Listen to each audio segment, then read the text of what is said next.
Agora é falar do Enem, minha gente. É amanhã. Rodrigo de Luna, o pessoal tá nervoso nesse aulão aí, Rodrigo de Luna. Tem Enem amanhã. 4 MHz. Mega é 10 elevado a sexta. Hugo, tem muita gente ansiosa por aqui, muita gente nervosa, mas é claro que eles estão confiantes, porque estudaram o ano todo e agora é a reta final, é mostrar realmente o que é que aprenderam e como é que vai ser essa etapa na vida deles. Aí tem um professor que estava aqui conversando comigo, esse pessoal que está aqui dando aula é o pessoal da área de Ciências da Natureza, tem professor de Química, Física e Biologia por aqui, e eu estava falando justamente com ele sobre isso. Tem muita gente ainda nervosa agora nessa época, nessa fase final? Deixa eu perguntar ao pessoal, tem alguém nervoso aqui? A resposta deles é que não, mas bora ver amanhã na hora da prova. Daqui a pouco eu vou conversar com alguns dos alunos, só que antes a gente vai mostrar que o Enem está mantido amanhã para mais de 440 mil pernambucanos. E por conta da ocupação de alguns prédios, alguns alunos não vão conseguir fazer as provas amanhã, somente em dezembro, 14 mil pernambucanos.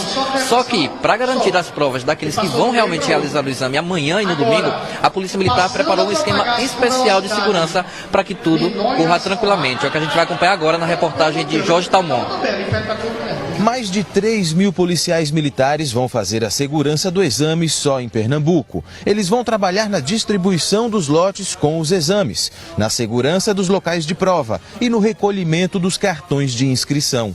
O esquema especial não interfere no patrulhamento do dia a dia, porque os PMs contratados pelo INEP são os que estariam de folga. Esses homens eles vão estar distribuídos fazendo a segurança da distribuição das provas, escoltando os carros dos Correios em todo o estado e fazendo segurança nos locais de aplicação, tanto através de policiamento a pé, em duplas ou em trio, e também de policiamento de viaturas, policiamento motorizado, que vão ficar fazendo rondas em 4 ou 5 escolas no máximo. Isso nos 926 locais de aplicação no estado de Pernambuco, nos 78 municípios, inclusive o arquipélago de Fernando de Noronha.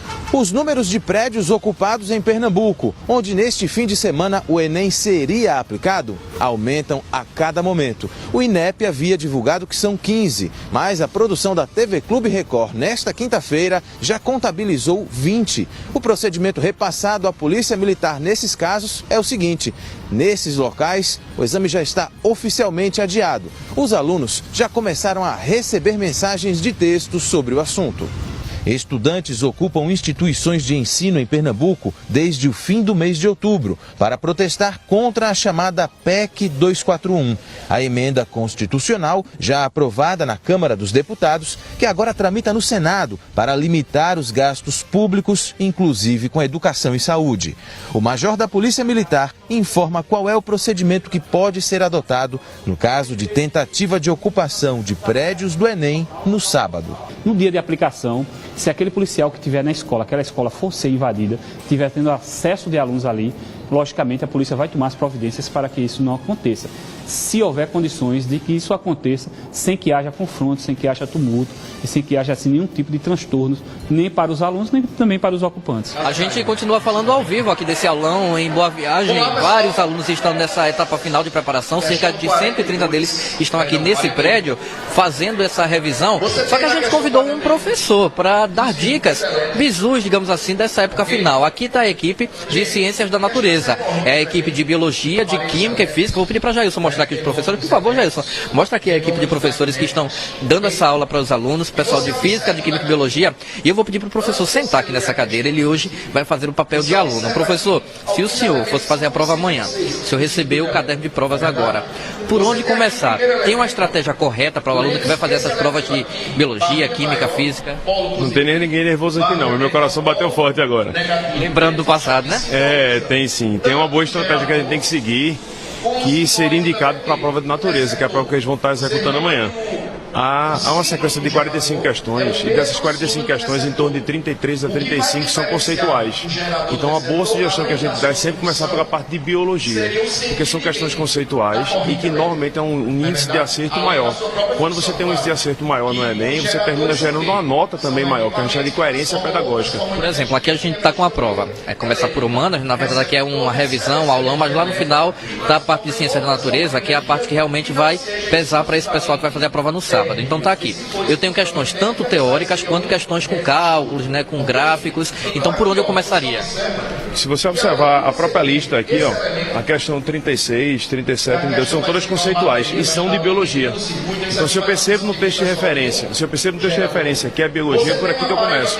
Já virando a página, eu já percebo que tem um circuito elétrico com cálculo, e a resposta é numérica. Essa questão tem que ser no final da prova. Os cálculos, tanto de física quanto de química, são questões que normalmente as pessoas erram mais. Então tem que ser deixado para o final, até porque se perde mais tempo também com elas. Olha que o senhor é um professor de física, então não tem essa questão de ciúme não. Aqui é todo mundo, o que importa é o aluno. João Tavares, professor de biologia, dentro da sua área, o senhor está apostando em que tipo de questões? O que é que mais deve cair dentro de biologia? A prova de biologia ela traz temas bastante recorrentes. O FERA ele tem que ficar atento para a questão do impacto ambiental, as doenças, né, transmitidas por vírus, por bactérias, por protozoários. E outra coisa também importante que o FERA não pode esquecer é a parte de biotecnologia. Tema também bastante recorrente nas provas do Enem. O FERA está bem preparado e tenho certeza que amanhã ele vai fazer uma excelente prova de ciência da natureza. Como o Carlos falou, sempre começando pela prova de biologia. Questões contextualizadas e também lembrar que existe uma relação de biologia com química, biologia com física. Só para a gente finalizar, deixa eu chegar perto mais dos alunos para ouvir deles como é que está essa ansiedade. Porque na hora de gritar, todo mundo falou que ninguém estava nervoso não. Mas deixa eu chegar aqui perto dessa aluna. Como é teu nome?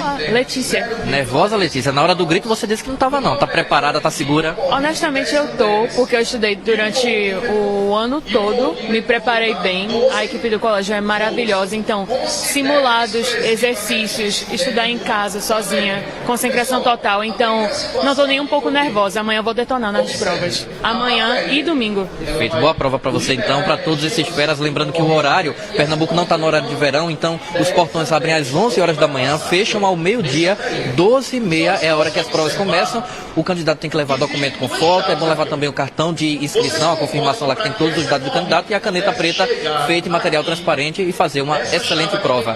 Hugo, é com você. Obrigado, Rodrigo de Luna. Boa sorte aí aos feras. Daqui a pouco eu vou falar sobre a Enem ainda. Falar sobre mobilidade, para você não chegar atrasado no seu local de prova, tá? Fica comigo aqui, tá? E daqui a pouco a gente vai voltar ao vivo também de panelas